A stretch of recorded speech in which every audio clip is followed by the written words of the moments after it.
अऊज़ुबिल्लाहि मिनश्शैतानिर्रजीम बिस्मिल्लाहिर्रहमानिर्रहीम।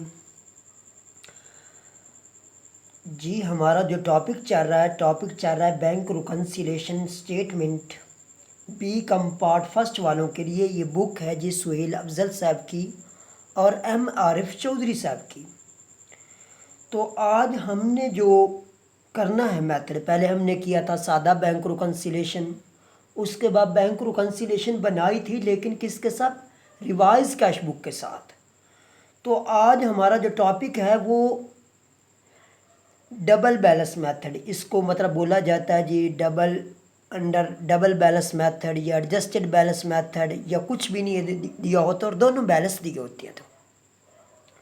तो मेन जो बैंक रिकन्सिलिएशन स्टेटमेंट का बनाने का मकसद है वो यही एडजस्टेड बैलेंस मेथड, मतलब कि इसमें होगा कि दोनों के मतलब जवाब बिल्कुल इक्वल मतलब करेक्ट होंगे, चाहे कैश बुक हो या पासबुक हो, हमने उन दोनों को मतलब एक साथ लेकर चलना है।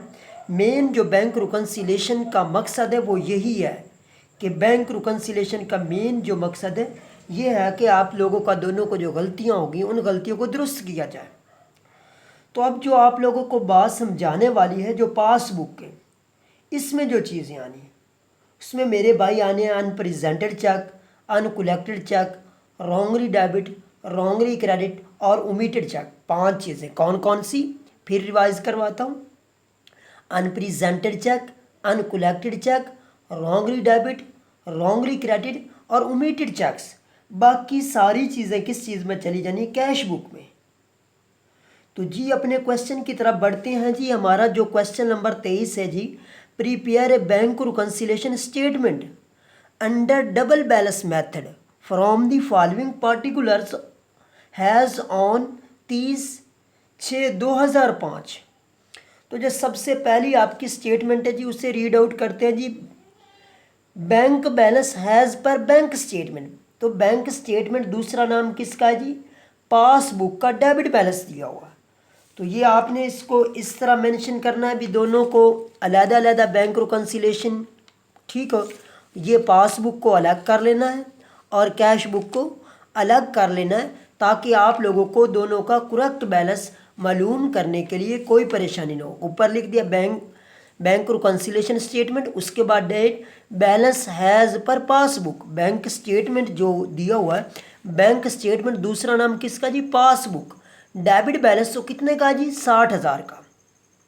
अगर डेबिट बैलेंस होता तो जो चीज़ें ऐड होनी होती उन्हें हम ऐड करते हैं और जिन चीज़ों को हमने लेस करना होता उनको हम लेस करते हैं। उसके बाद जी अगली स्टेटमेंट देखते हैं जी, स्टेटमेंट 2 है जी, आवर ड्राफ्ट हैज़ पर कैश बुक RS 7400 का। तो मेरे भाई जो कैश बुक का आवर ड्राफ्ट बैलेंस होता है वो आपका क्रेडिट होता है। तो इधर मैंने उसे अलहदा मतलब bank reconciliation date balance as per cash book credit कितने का जी, 7400 का।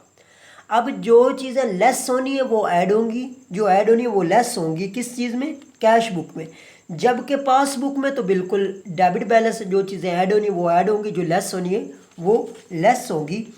तो स्टेटमेंट नंबर 3 पर लिखा हुआ जी, cheques deposited into the bank but not yet collected RS 1940। तो ये कौन से चेक हुए जी, अनकलेक्टेड चेक, अनकलेक्टेड चेक या अनक्रेडिट चेक। तो ये लेस में आते हैं जी, अनकलेक्टेड चेक या अनक्रेडिट चेक 1940 के। उसके बाद स्टेटमेंट नंबर 4 देखते हैं जी, cheques drawn but not yet presented to the banker. हमने चेक को क्या किया मेरे भाई, इशू कर दिया, ड्रॉन कर दिया है, लेकिन किसी वजह से वो बैंक में प्रेजेंट नहीं हुए। तो ये आपके अनप्रेजेंटेड चेक कितने के हैं जी, 3200 के आपके अनप्रेजेंटेड चेक्स हैं जी, 3200 के ऐड में लिखते हैं। उसके बाद ये अगली स्टेटमेंट देखते हैं, the banker charge RS 60 from commission. Bank ने कमीशन चार्ज किया है, तो यह आपका खर्चा है जी, बैंक चार्जेस आपका जी 60 रुपये। अगली बात देखते हैं जी आपकी लास्ट जो 6 नंबर पर स्टेटमेंट है, dividend collected by bank.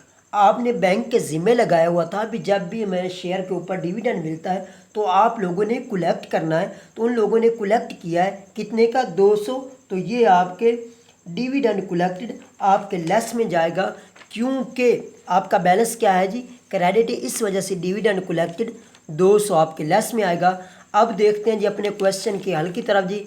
Present check जो थे अनप्रेजेंटेड चेक 3200 के 60,000 और 3200 6,000 और 3200 मेरे भाई जमा करेंगे तो ये बन जाएगा जी 9200, और लेस करेंगे 1940 तो ये 7,260 आता है। और correct balance has per passbook. ऐसे ही हम कैश बुक के बारे में देखते हैं जी।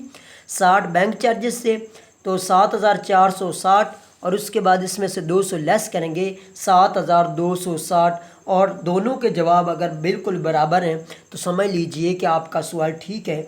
अगर आप रिवाइज कैश बुक या बैंक रिकन्सिलिएशन को भी कमरा इम्तिहान में ये जानना चाहते हैं कि आपका सवाल बिल्कुल एग्जैक्ट करेक्ट मतलब बिल्कुल ठीक है, तो आप ये वाला मेथड डबल बैलेंस मेथड या एडजस्टेड बैलेंस मेथड के तहत आप उसे मेरे भाई बिल्कुल ठीक कर सकते हैं।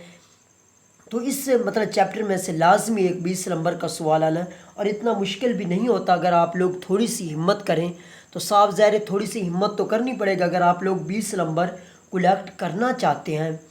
तो इस तरह अगर आपके दोनों जवाब बिल्कुल एग्जैक्ट है, दोनों एक दूसरे से मतलब टैली कर रहे हैं, तो समझ लीजिए कि आपका सवाल बिल्कुल ठीक है। ओके, अल्लाह हाफिज़ एंड टेक केयर।